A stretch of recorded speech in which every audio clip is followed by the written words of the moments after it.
दार्जिलिंग की खूबसूरत पहाड़ियों पर रहने वाले मेरे प्यारे गोरखा भाइयों बहनों, आज बड़े मन के साथ मैं आपको मिलने आने वाला था, परंतु मौसम गिरने के कारण मेरा हेलीकॉप्टर वहां लैंड कर नहीं रहा है। इसलिए मैं वर्चुअल माध्यम से आपके साथ बात कर रहा हूं। मेरी अगली सभा 21 अप्रैल को सुखना में करेंगे, वहां आप सभी को मिलने में जरूर आऊंगा।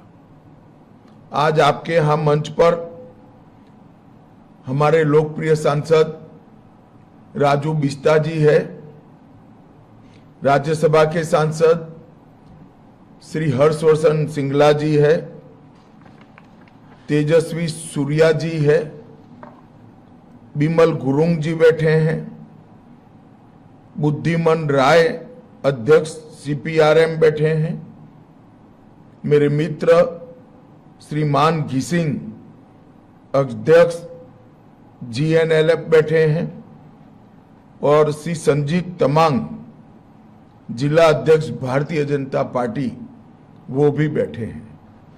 इनके साथ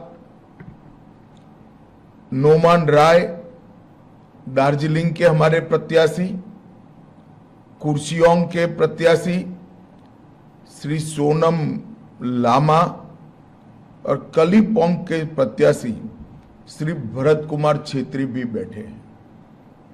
मैं कोई लंबी बात करना नहीं चाहता।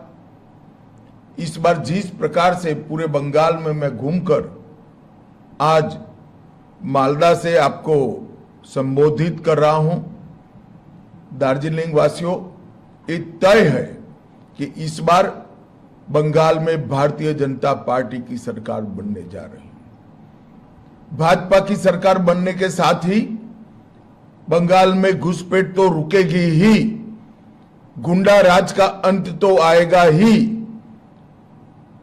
जिस प्रकार से सिंडिकेट और माफियाओं का शासन है, इसका अंत आएगा ही।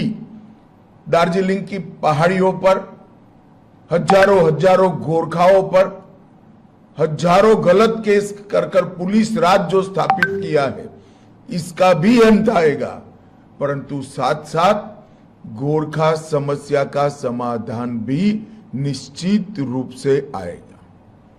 मैंने गोरखा समस्या के समाधान लाने का भारत के गृह मंत्री के नाते कई प्रयास किए।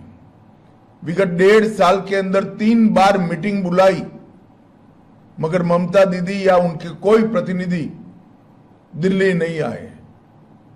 मैंने परेशान होकर कि चलो भाई, दीदी आप आना नहीं चाहती हो तो हम ही बंगाल आ जाते हैं। एक इंटरलोक्यूलेटर की अपॉइंटमेंट की, जो आप सभी से बात कर रहे हैं। उन्होंने ममता जी के साथ और सरकार के साथ भी बात करने का प्रयास किया, मगर वो उनको समय ही नहीं दे रही है, क्योंकि वो नहीं चाहती है कि दार्जिलिंग की पहाड़ियों पर रहने वाले सच्चे देशभक्त गोरखा भाइयों को न्याय मिले, उनका अधिकार मिले।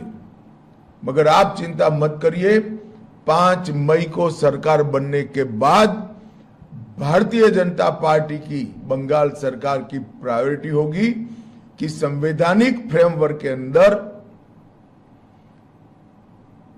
गोरखाओं की समस्या का, दार्जिलिंग की पहाड़ियों की समस्या का समाधान किया जाए। और मैं एक और वादा आज कर जाता हूं, जो हमारे गोरखा भाइयों बहनों पर हजारों केस लगाए हैं, वो सारे केस भारतीय जनता पार्टी की सरकार बनने के साथ ही वापस ले लिए जाएंगे और सबके साथ न्याय होगा। लोकतंत्र में आंदोलन करने वालों को केस कर दबाने का जो नया परंपरा ममता बनर्जी ने शुरू किया है, जो कम्युनिस्टों ने शुरू किया था, वो परंपरा का अंत भारतीय जनता पार्टी ही करेगी।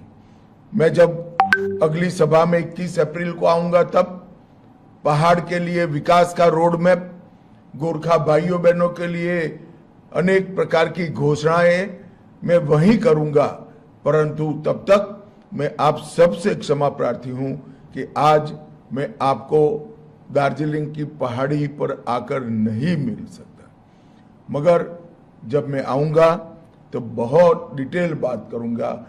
आज इतना ही कहना चाहता हूं कि सरकार बनने के बाद गोरखा समस्या का, दार्जिलिंग की समस्या का निराकरण हमारी प्राथमिकता होगी और सारे गोरखा आंदोलनकारियों पर जो राजनीतिक केस डाले गए हैं वो सारे के सारे हम विड्रॉ कर लेंगे। हमारे तीनों प्रत्याशी श्री नोमन राय, श्री सोनम लामा और भरत कुमार छेत्री, तीनों को प्रचंड बहुमत के साथ जिताइए और अपनी सरकार बनानी है। बंगाल में आपकी अपनी सरकार बने, इसके लिए कमल के निशान पर बटन दबाइए। आप सभी का बहुत बहुत धन्यवाद। भारत माता की जय। जय गोरखा।